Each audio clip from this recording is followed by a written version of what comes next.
मित्रों नमस्कार। आज मैं मनोज कुमार खेड़ीवाल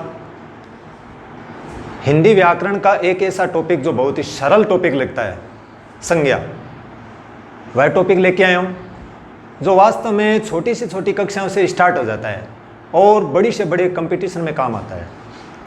उसको बहुत ही गहनता के साथ समझना हमें ज़रूरी है। संज्ञा समझने से पहले हमें शब्द के बारे में जानकारी होनी चाहिए, क्योंकि संज्ञा एक शब्द है, विकारी शब्द है। तो इसलिए शब्द यानी वर्णों के मेल को हम शब्द कहते हैं। तो एक या एक से अधिक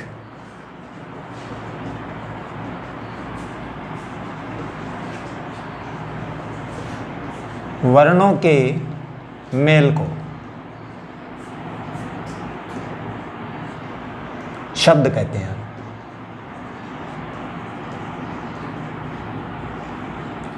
जो ये वर्णों का मेल होगा एक सार्थक समूह होगा। अब जो शब्द होते हैं वो अलग अलग प्रकार के होते हैं, जैसे उत्पत्ति के आधार पर, रचना के आधार पर, प्रयोग अथवा रूप परिवर्तन के आधार पर। तो उत्पत्ति के आधार पर जो होते हैं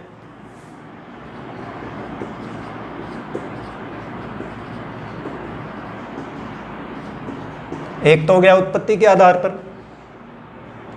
रचना के आधार पर,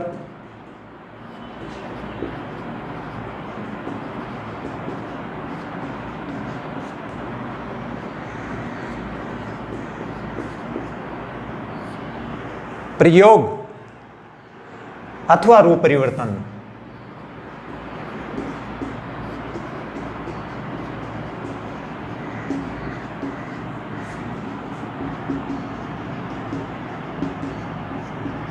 आधार पर।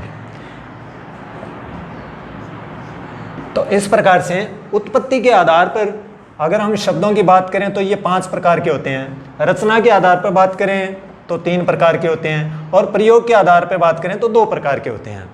तो सबसे पहले उत्पत्ति के आधार पर, उत्पत्ति के आधार पर जो 5 प्रकार है वह है जैसे तत्सम, तद्भव, देशज, विदेशी और शंकर शब्द। रचना के आधार पर 3 प्रकार के शब्द हैं, रूढ़ शब्द, योग रूढ़ व यौगिक शब्द। ये 3 प्रकार के शब्द हो गए। अब प्रयोग अथवा रूप परिवर्तन के आधार पर 2 प्रकार के शब्द होता है। एक तो होता है विकारी और दूसरा अविकारी। अब बात, अपना जो टॉपिक चल रहा है वह है संज्ञा। तो संज्ञा है वो विकारी शब्द है। तो अब बात कर रहे हैं प्रयोग अथवा रूप परिवर्तन के आधार पर शब्दों के भेद। तो इसमें हमने बताया आपके 2 प्रकार के होते हैं। एक तो होता है विकारी शब्द और दूसरा होता है अविकारी।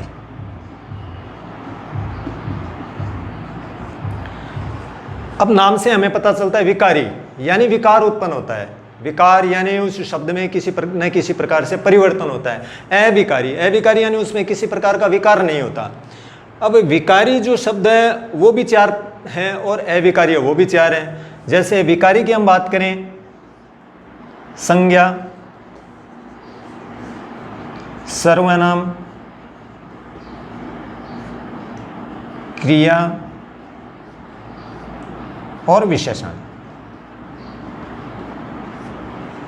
ऐसे ही अविकारी शब्द भी 4 प्रकार के हैं, क्रिया विशेषण,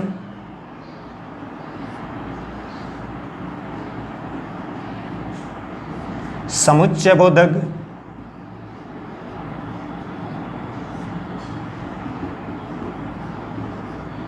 संबंध बोधक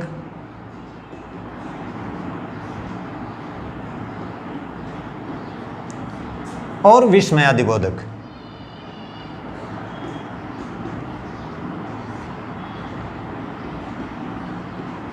बोधक। अब सबसे पहला अपना जो टॉपिक है वो है संज्ञा। तो यहाँ से संज्ञा स्टार्ट होती है। अब बात है विकारी। विकारी, इसके बारे में सबसे पहले अपने को ये जानना जरूरी है कि विकारी शब्द क्या है, कैसे होता है। तो विकार कई प्रकार से उत्पन्न होते हैं। विकारी यानी परिवर्तन। अब विकारी जो शब्द है, जैसे अपने काल, कारक, लिंग, वचन, पुरुष आदि के आधार पर शब्दों में परिवर्तन हो जाता है, विकार उत्पन्न हो जाता है। जैसे सबसे पहले हम लिंग के आधार पर बात करें। जैसे एक वाक्य है, लड़का पढ़ता है। लड़का पढ़ता है। अब इसमें जो लिंग परिवर्तन होगा, जैसे लड़का है, इसका हमने लिख दिया लड़की पढ़ती है।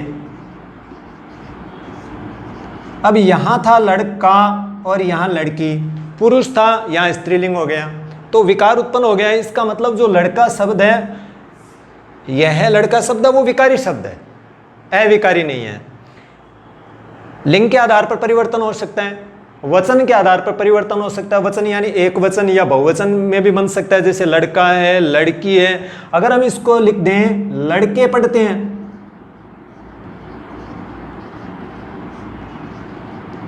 लड़के पढ़ते हैं, तो ये वचन संबंधी विकार हो गया। लड़के यहां बहुवचन बन गया, यहां था लड़का एक वचन। अब वचन संबंधी के बाद में इसमें कारक संबंधी भी परिवर्तन होता है। कारक संबंधी परिवर्तन, कारक संबंधी परिवर्तन में जैसे यहां लड़के पढ़ते हैं, वाक्य किसमें है, बहुवचन में है। अगर हमने इसको ऐसे लिख दिया, लड़के ने पढ़ा, देखिए यहां भी क्या था, लड़के, और यहां भी क्या है, लड़के, लेकिन इसमें अपने क्या लगा दिया, कारक चिन्ह लग गया। कारक चिन्ह लगने से ये लड़के ने पढ़ा, पढ़ा पढ़ा क्रिया से हमें पता लग रहा है कि ये एक वचन है, एक लड़का है, लड़के ने पढ़ा, तो इसका मतलब बहुवचन का इसमें एक वचन बन गया। तो इस प्रकार से लिंग, वचन, काल, काल के आधार पर भी परिवर्तन होता है। जैसे काल के आधार पर परिवर्तन की बात करें तो जैसे वह पढ़ता है। अब इस वाक्य को वह पढ़ेगा, परिवर्तन हो गया। काल क्या है, वह पढ़ता है, वर्तमान काल में है, वह पढ़ेगा। तो इस प्रकार से ये विकारी जो शब्द होते हैं वो लिंग, वचन, काल, कारक आदि के आधार पर रूप परिवर्तन हो जाता है, इसलिए इनको कहते हैं विकारी। अविकारी शब्द ये होते हैं क्रिया विशेषण, समुच्चय बोधक, संबंध बोधक और विस्मय आदि बोधक। इनमें विकार उत्पन्न नहीं होता है इनके कारण। तो आज जो अपना टॉपिक है वह है संज्ञा। संज्ञा टॉपिक की हम आगे चर्चा करते हैं। अब आप चाहो तो इसका स्क्रीनशॉट ले सकते हो और इसके बाद में हम संज्ञा पे चलेंगे। तो संज्ञा,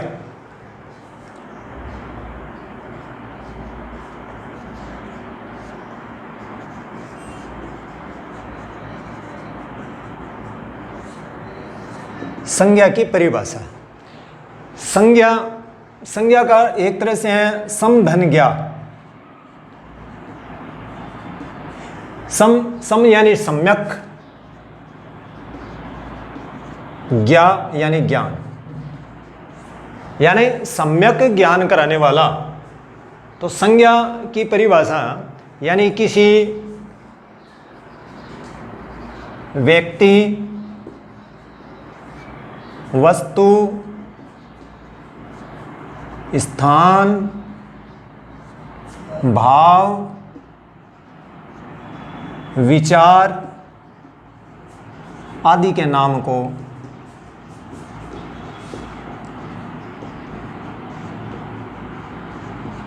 संज्ञा कहते हैं। सबसे पहले व्यक्ति, वस्तु, स्थान, भाव, विचार, इनके नाम को संज्ञा कहते हैं। देखो परिभाषा में अपने को याद ऐसे कर सकते हैं कि जैसे मैं पढ़ा रहा हूं, व्यक्ति, वस्तु, मेरे हाथ में कोई भी ये वस्तु है, स्थान, इस स्थान पे पढ़ा रहा हूं, स्थान हो गया। भाव, मैं किस भाव से अपने विचारों को व्यक्त कर रहा हूं, तो भाव और विचार हो गया। आदि के नाम को संज्ञा कहते हैं। अब सबसे पहले जैसे व्यक्ति, व्यक्ति में कोई भी किसी का भी नाम हो सकता है, जैसे महेश। वस्तु कोई भी चीज हो सकती है, पुस्तक हो सकती है, पेन हो सकता है, कोई भी। स्थान, स्थान जैसे सरदार शहर।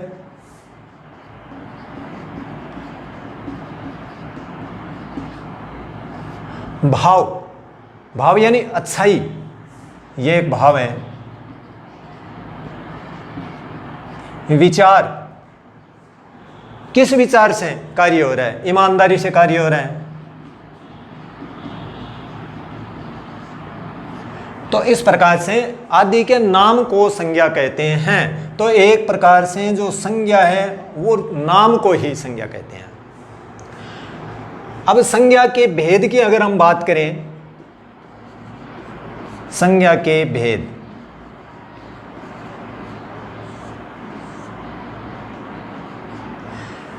संज्ञा के भेद वैसे 3 प्रकार से होते हैं। व्यक्तिवाचक संज्ञा, जातिवाचक संज्ञा और भाववाचक संज्ञा। जातिवाचक संज्ञा में ही द्रव्यवाचक संज्ञा और समूहवाचक संज्ञा जातिवाचक संज्ञा में ही सम्मिलित है। तो मुख्य रूप से अगर बात करें तो संज्ञा के भेद है 3। ये 3 किस प्रकार से हैं ये थोड़ा सा मैं आपको बताना चाहता हूं। जैसे एक तो होता है मूर्त और एक होता है अमूर्त। मूर्त, मूर्त का मतलब है अपने सामने कोई चीज दृश्यमान है, यानी इसको एक तरह से हम कह सकते हैं ये दृश्य। और जो अमूर्त, जो अदृश्य, ये संज्ञा के भेद नहीं है। इनके आधार पे बता रहा हूं कि किस प्रकार से भेद होते हैं। तो मूर्त के आधार पर अगर हम बात करें, जैसे विमूर्त यानी दृश्य, दृश्य कोई चीज दिखाई दे रही है जिसको हम छू सकते हैं, स्पर्श कर सकते हैं, स्वाद ले सकते हैं। तो इस प्रकार से ये सब क्या है, दृश्य में आता है। अदृश्य, अदृश्य से जो अदृश्य नहीं है, जिसको हम केवल यानी महसूस कर सकते हैं, अनुभव कर सकते हैं, तो वो अमूर्त हो गए। तो इस प्रकार से अदृश्य मूर्त में जो है, जैसे व्यक्तिवाचक एक संज्ञा, दूसरी है जातिवाचक,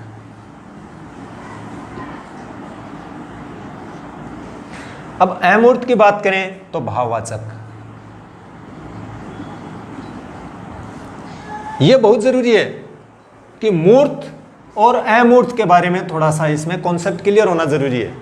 अगर वास्तव में मूर्त और अमूर्त का ज्ञान नहीं है, बच्चे रट लेते हैं कई बार व्यक्तिवाचक, जातिवाचक, भाववाचक। अगर ये ज्ञान नहीं है तो उसमें अंतर करना बड़ा मुश्किल होता है।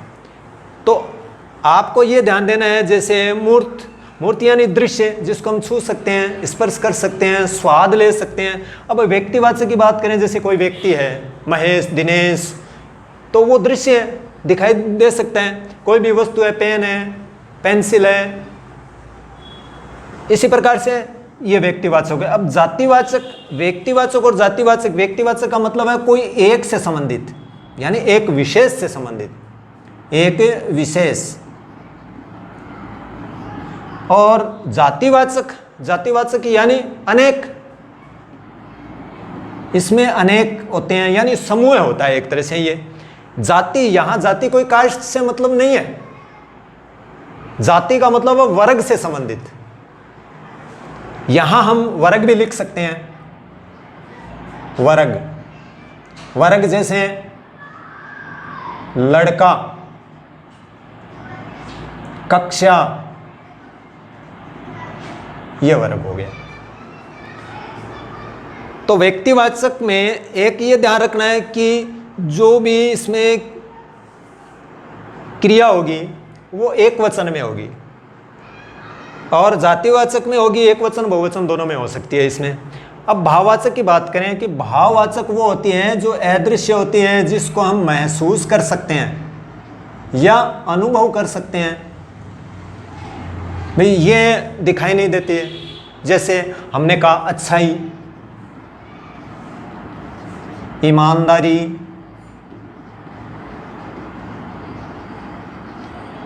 गरीबी, हर्ष, शोक, दुख। अच्छा ये दिखाई दे सकती है क्या? क्योंकि ये तो अंदर के भाव हैं।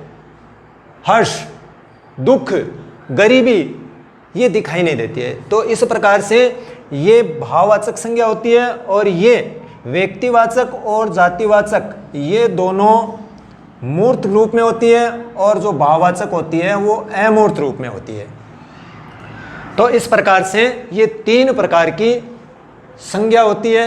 अब जो दूसरा बताया हमने कि समूहवाचक और द्रव्यवाचक, द्रव्यवाचक, तो ये जातिवाचक संज्ञा का ही भेद है। चाहो तो आप इसका स्क्रीनशॉट ले सकते हो। तो व्यक्तिवाचक संज्ञा, व्यक्तिवाचक संज्ञा यानी किसी एक व्यक्ति, वस्तु, स्थान, एक होगा इनमें केवल। जैसे एक व्यक्ति, हमने नाम लिखा महेश, तो ये व्यक्तिवाचक संज्ञा है। सीता व्यक्तिवाचक संज्ञा है क्योंकि एक सीता के बारे में कहा गया है। जयपुर एक स्थान विशेष जयपुर के बारे में कहा गया है, व्यक्तिवाचक संज्ञा है। हिमालय, यहाँ हिमालय पहाड़ के बारे में कहा गया है, इसका मतलब ये व्यक्तिवाचक संज्ञा है। गंगा एक नदी विशेष के बारे में कहा गया है, तो इसका मतलब ये व्यक्तिवाचक संज्ञा है। रामायण यहाँ एक विशेष ग्रंथ के बारे में कहा गया है, इसका मतलब ये व्यक्तिवाचक संज्ञा है। तो विशेष यानी एक होगा इसमें, कोई भी सूर्य यानी एक, चंद्रमा एक। अब तारे बोले तो तारे एक नहीं है, इसका मतलब वो व्यक्तिवाचक में नहीं आएगा। तो इसका मतलब जो एक विशेष से संबंधित है वो व्यक्तिवाचक संज्ञा होती है। अब व्यक्तिवाचक संज्ञा की पहचान करने के लिए विशेष रूप से ये ध्यान रखना है कि ये हमें पहले से ज्ञात होता है। पहले से ज्ञात, जैसे अब हमारे सामने कोई लड़का आ गया तो हमें ये तो पता है कि भाई ये एक लड़का है, लड़का है, लेकिन कौन है ये पता नहीं है अभी। तो इसका मतलब वो लड़का शब्द बोले तो वो जातिवाचक में जाएगा, क्योंकि वो एक लड़के की जाति का, वर्ग का बोध करा रहा है। लेकिन कौन है वो लड़का, उसकी जानकारी अगर अपने को पहले से है तब तो वो व्यक्तिवाचक में हो गया। जैसे नाम दे दिया वो लड़का कौन है, महेश, इसका मतलब वो व्यक्तिवाचक संज्ञा में है। इसका मतलब कि व्यक्तिवाचक संज्ञा में हमें पहले से जानकारी होती है और जातिवाचक में अचानक से हमें पता लग जाता है। कि जैसे हमने कहा गाय, गाय का एक सामने चित्र दिखा दिया कि भाई ये तो गाय है, इसका मतलब वो जातिवाचक है, लेकिन कौन सी गाय है ये पता नहीं। अगर उसके बारे में हमें पता हो कि वो राठी गाय है तब उसमें होगा। तो ये व्यक्तिवाचक संज्ञा।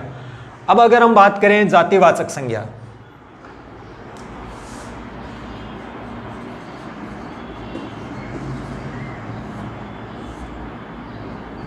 जातिवाचक संज्ञा यानी इसमें एक विशेष समूह का ज्ञान होगा। विशेष समूह, समूह बनेगा इसमें, यानी जाति, जाति यानी कास्ट नहीं, एक वर्ग, वर्ग विशेष। जैसे हमने कहा लड़का, गाय, पशु, नदी, पहाड़, तो ये सब किस में आएगा, जातिवाचक संज्ञा में आएगा। व्यक्तिवाचक संज्ञा में अगर हम ऐसे करें, जैसे गांधी, अगर हमने ये शब्द लिखा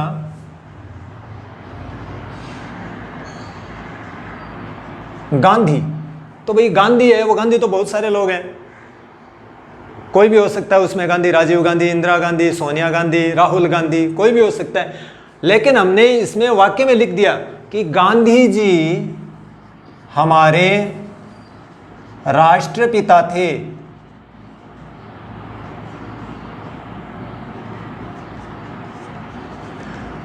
अब यहाँ जो गांधी जी है वो एक विशेष के लिए आ गए हैं। इसका मतलब गांधी जी का मतलब है यहाँ महात्मा गांधी जी से, तो इसका मतलब वो किस में हो गया? व्यक्तिवाचक संज्ञा में हो गया। ऐसे ही नेताजी भारत के प्रथम प्रधानमंत्री थे।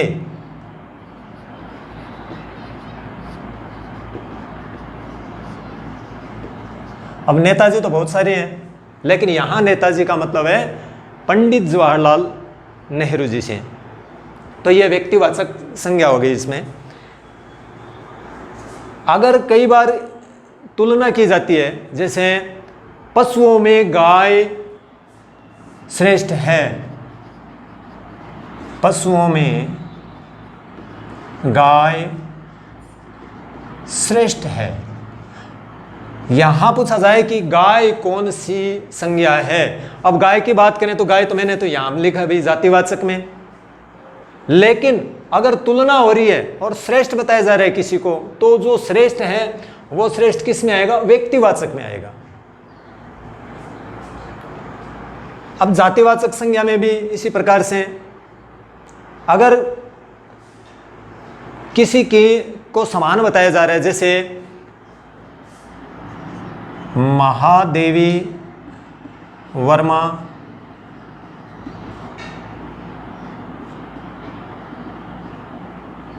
भारत की आधुनिक मीरा है।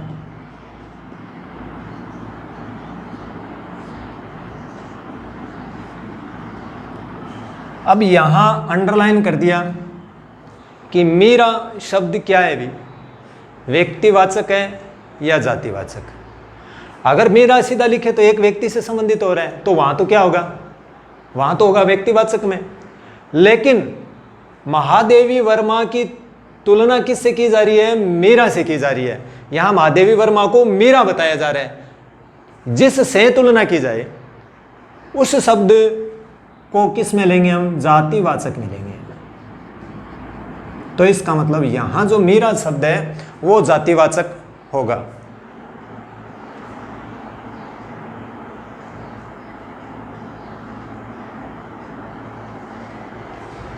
इसी प्रकार जयपुर भारत का पेरिस है। अब पेरिस शब्द एक विशेष से संबंधित आ रहा है शहर से, तो वहां तो व्यक्तिवाचक में जाना चाहिए था, लेकिन वास्तव में जयपुर को पेरिस बताया गया है। इसका मतलब है कि जिससे तुलना की जा रही है पेरिस से की जा रही है, इसका मतलब पेरिस जातिवाचक है।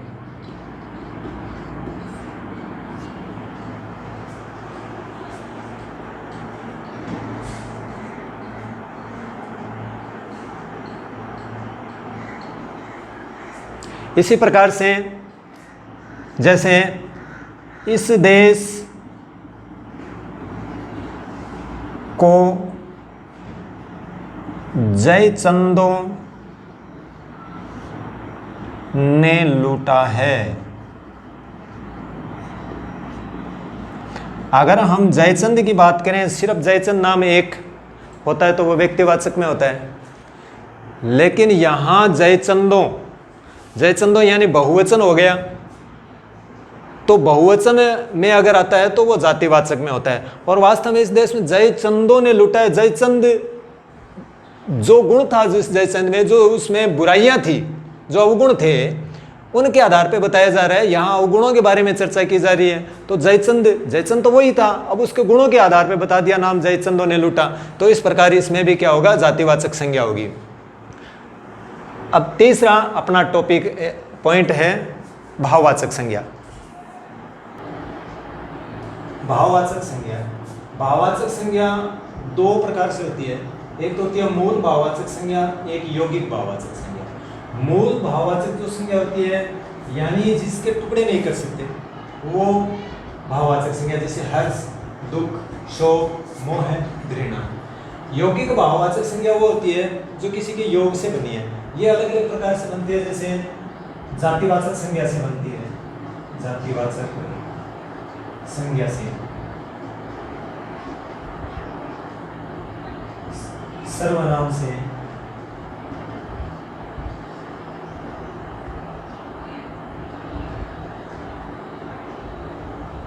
विशेषण से,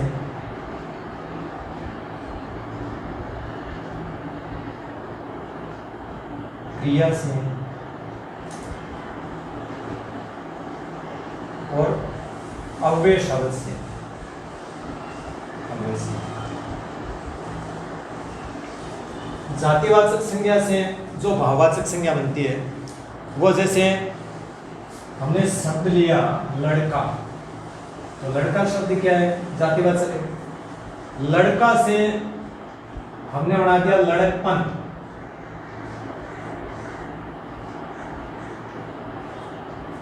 ऐसे ही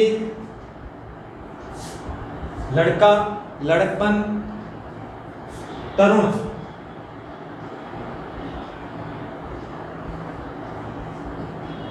तरुण शब्द से तरुणाई। तो इस प्रकार से जातिवाचक संज्ञा से बन गया। सर्वनाम से भी जैसे अहम, अहम क्या है? सर्वनाम है। और अहम से अहंकार, अहम ऐसे लिख सकते हैं, अहंकार। निज, निज से निजत्व है। इसी प्रकार से विशेषण से भी बनते हैं। विशेषण जैसे गरीब, गरीब से गरीबी,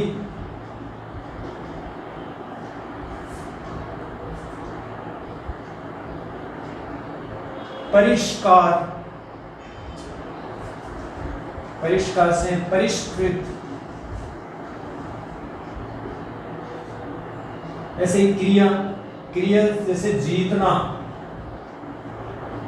जीतना से जीत, जीत का भाव हो गया। पीना,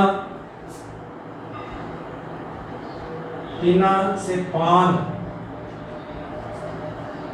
इसी प्रकार कई अव्यय शब्द से भी बनते हैं, जैसे दूर, दूर से दूरी, धिक से धिकार, दूर, दूर से दूरी, धिक से धिकार। तो इस प्रकार से जो भाववाचक संज्ञा है, एक तो मूल भाववाचक होती है, एक यौगिक भाववाचक होती है। तो यौगिक, यौगिक इसमें किसी न किसी प्रत्यय से बनती है विशेष रूप से ये, जैसे लड़का, लड़कपन, तरुणा, आई प्रत्यय लग गया, अहम, अहंकार, निज, त्वय प्रत्यय लग गया। जिसमें जो विशेष रूप से प्रत्यय लगते हैं, जैसे ता, त्वय, पन, आई, ईयत, ई, इन प्रत्ययों से ये विशेष रूप से भाववाचक संज्ञा बनती है। तो भाववाचक संज्ञा वो होती है जिसे हम महसूस कर सकते हैं, अनुभव कर सकते हैं, यानी दिखाई नहीं देती है, अदृश्य होती है, तो ये भाववाचक संज्ञाएं होती है।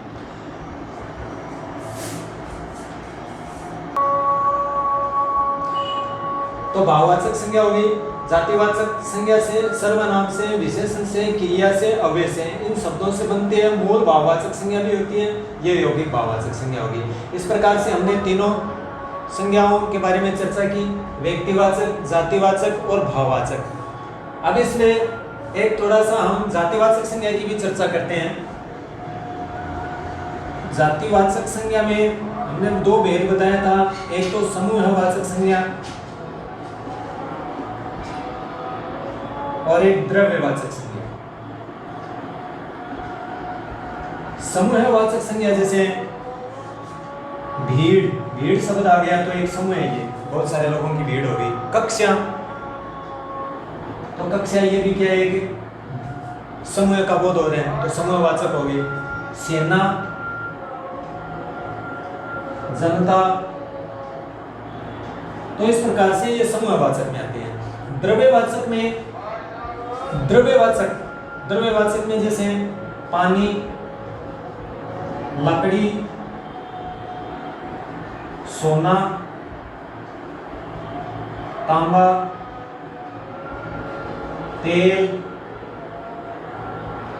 तो ये सब इस द्रव्यवाचक में आते हैं। द्रव्यवाचक, द्रव्य, द्रव्य का मतलब है जैसे पानी आ गया, पानी क्या है? द्रव्य, द्रव्य नहीं है, द्रव्य पदार्थ है ये। तो द्रव्य, द्रव्य यानी पदार्थ, एक तरह से द्रव्य का मतलब होता है पदार्थ। और पदार्थ अपने को ये पता है, पदार्थ 3 प्रकार से होते हैं, ठोस, द्रव्य और गैस। और ठोस, द्रव्य और गैस। तो इसमें ठोस भी हो सकता है, जैसे लकड़ी, सोना, तांबा, तो पानी हो गया, ये द्रव्य में हो गया, तेल हो गया, गैस। तो इस प्रकार से गैस जो शब्द है वो भी किस में आएगा, द्रव्यवाचक में आएगा। तो ये अपने जातिवाचक संज्ञा हो गई। तो अपने तीनों प्रकार की संज्ञा, व्यक्तिवाचक, जातिवाचक, भाववाचक संज्ञा के बारे में हमने बताया। अभी इन तीनों के बारे में अलग अलग प्रकार से पहचान कैसे करें, इसके बारे में चर्चा करेंगे। तो संज्ञाओं के बारे में अब हम पहचान करेंगे। सबसे पहले पर्वत। तो पर्वत, बहुत सारे पर्वत होते हैं, इसका मतलब कोई एक पर्वत के बारे में नहीं कहा गया है इसमें। तो पर्वत किस में आएगा, जातिवाचक में आएगा। तो ये हो गया जातिवाचक।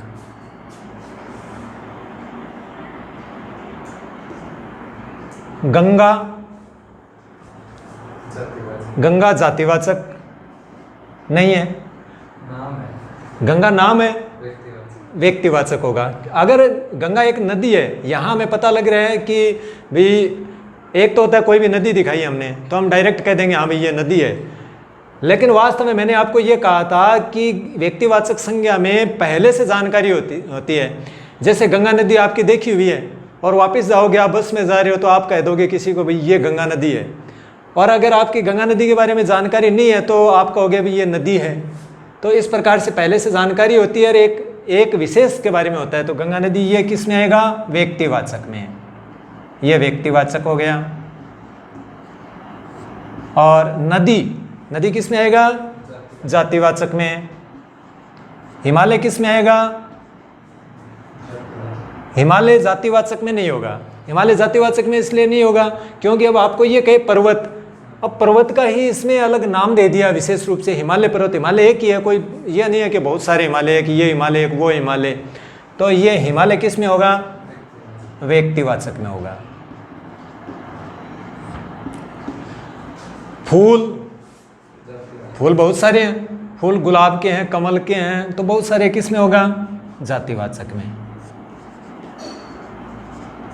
आपको कहे गुलाब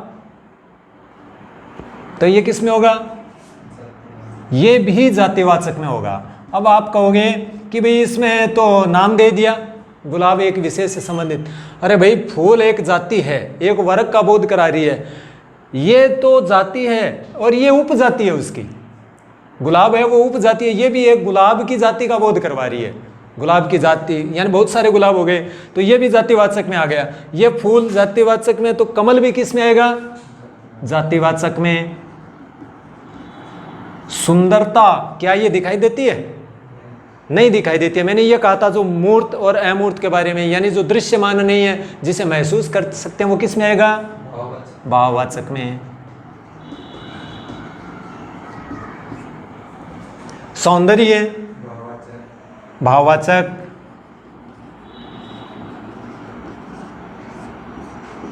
सुंदर शब्द में यह प्रत्यय लगने से ये सौंदर्य शब्द बना है। सौंदर्य यानी कि अंदर का भाव, इसलिए भाववाचक संज्ञा। सरदार शहर, ये व्यक्तिवाचक, एक शहर है और विशेष रूप से बता दिया कि सरदार शहर, तो ये व्यक्तिवाचक। जयप्रकाश, व्यक्तिवाचक, एक नाम आ गया विशेष रूप से, इसलिए व्यक्तिवाचक। गुरुत्व, भाववाचक, गुरुत्व का भाव, ये भाववाचक। ईमानदारी, क्या ईमानदारी दिखाई देती है, दृश्य नहीं है, महसूस कर सकते हैं उसको, ईमानदारी, तो इसमें भाववाचक। यानी जिसको मैंने कहा था छू नहीं सकते, स्पर्श नहीं कर सकते, केवल महसूस और अनुभव कर सकते हैं, तो वो भाववाचक में। बाइबिल छू सकते हैं इसको, तो ये किस में होगा, व्यक्तिवाचक। व्यक्तिवाचक, और वो भी एक से संबंधित होगा तो उसमें भी सकते हैं जातिवाचक में, लेकिन वो उसमें समूह का बोध कराता है। महत्व है भाववाचक, जोश भाववाचक,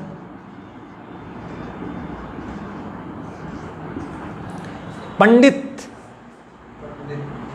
जातिवाचक, बहुत सारे पंडित होते हैं।